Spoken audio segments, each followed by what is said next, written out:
إن المسلمين والمسلمات والمؤمنين والمؤمنات والقانتين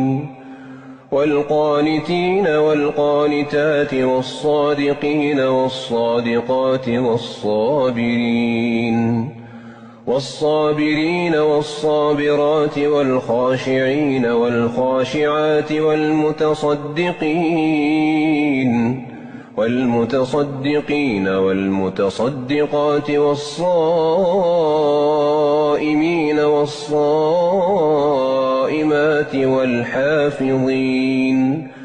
والحافظين فروجهم والحافظات والذاكرين الله كثيرا والذاكرات أعد الله لهم مغفرة وأجرا عظيما.